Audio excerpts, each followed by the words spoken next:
Game over. Hey, hi, hello, welcome to Movie Deathmatch Beatdown, where I talk about movies while playing video games. I'm going to be talking about Taken Free while playing some Halo 4, because Call of Duty is not my game, so Halo's a little more where it's at. So Taken Free is directed by Olivier Megaton, or Oliver Megaton, or I'm not sure how to pronounce it, so I am sorry. But I really do hope his surname is Megaton, because that is an awesome sounding last name. Unfortunately, the movie is horrible. It's the worst action movie I've probably watched, and I've seen a lot of bad movies, and a lot of bad action movies, so I think I know my stuff. And I is even thinking of Taken 2, which is just as bad, not as bad actually, because Taken 3 is on a whole new level of horrible. Basically the premise, if you don't know, which you probably should already know because it's taken, the internet's taken that whole franchise by storm. Liam Neeson plays a guy called Brian Mills. He's got a teenage daughter played by Maggie Grace, who is like 31 and looks nothing like a teenager. And Famke Janssen as his wife, who I can't remember the name of in the movie, but not exactly necessary because one, the whole premise is that she gets murdered in like the first act, and two, there are no strong female characters in this. They're not strongly written. They've got horrible dialogue. Even like the one scene wonders sound like so unrealistic and so misogynistically written, I suppose. Nothing about this film I actually like or enjoy or appreciate.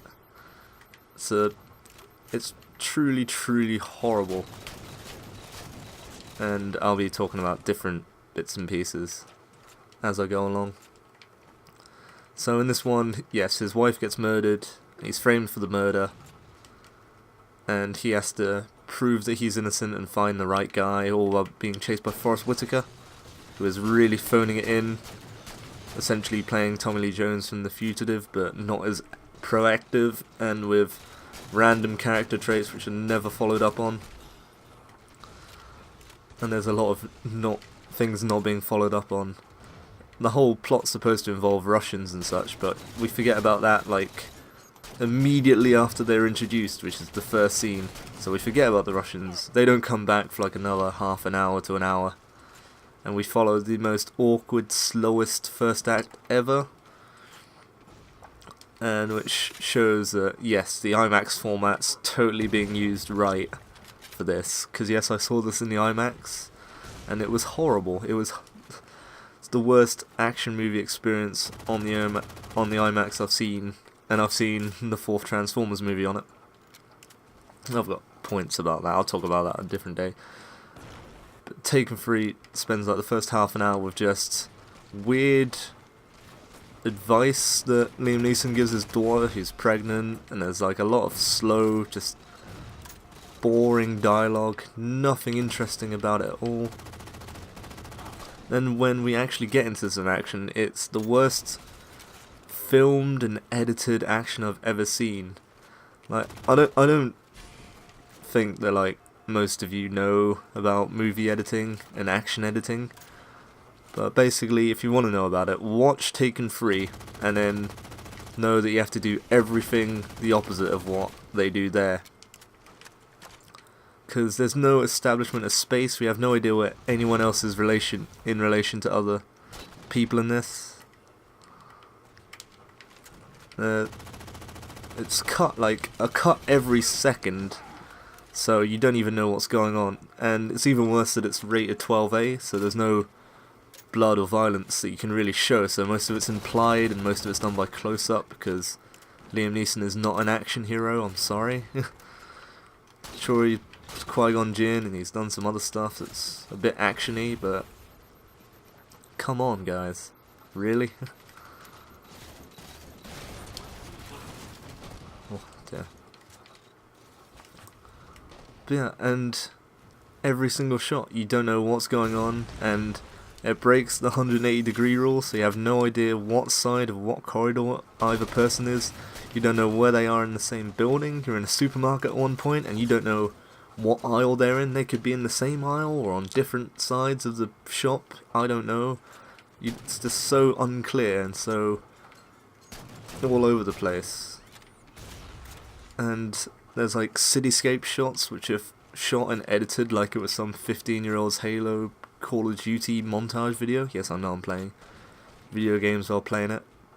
But it's a mess. It is one of the worst movies I've ever seen, probably, period. And the director is not a director, I'm sorry. I don't think he'll ever make anything worth my time. I'll watch, I don't know why I watch movies like this, but I still will, because you never know, there could be like an awesome action sequence in it. But this just got worse and worse and worse. Taken 1 is an average sort of movie. It is not anywhere near even 3 stars, I think. It's very run-of-the-mill, straight-to-video action garbage. And there's a lot of great stuff on straight-to-video in the action genre, so don't know why people waste their time with this. It's got a few alright speeches. It's got a strange way of calling kidnappings by calling them people being taken. But it's not good, guys. I don't see why everyone goes and watch it. Transformers, I totally see the appeal. Giant robots, explosions, Michael Bay being awesome at times, because those movies are way too long. But Taken's got nothing for it. It's got nothing going for it. Is it Luc Besson? Does everyone seem to love Luc Besson and I don't? Like, he's made 2 good movies in his career and they were both 20 years ago. So why are we still paying attention to him? I just don't get it. I'm sorry, I just don't.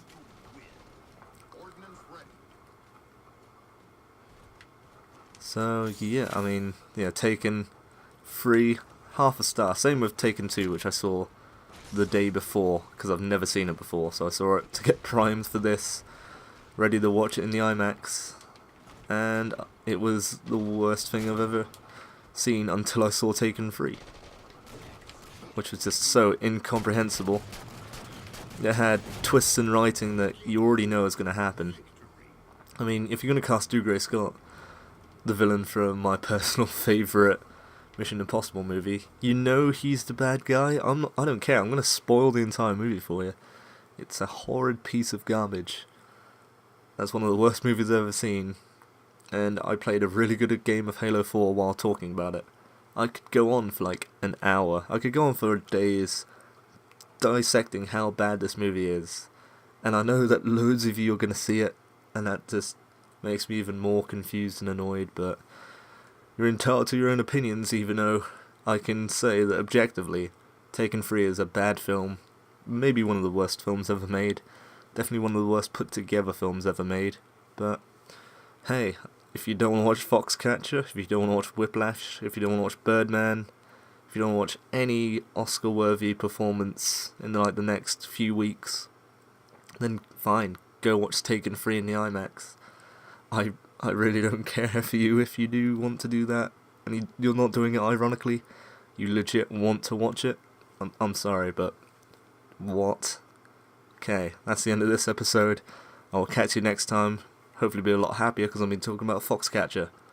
Alright, awesome. See you then.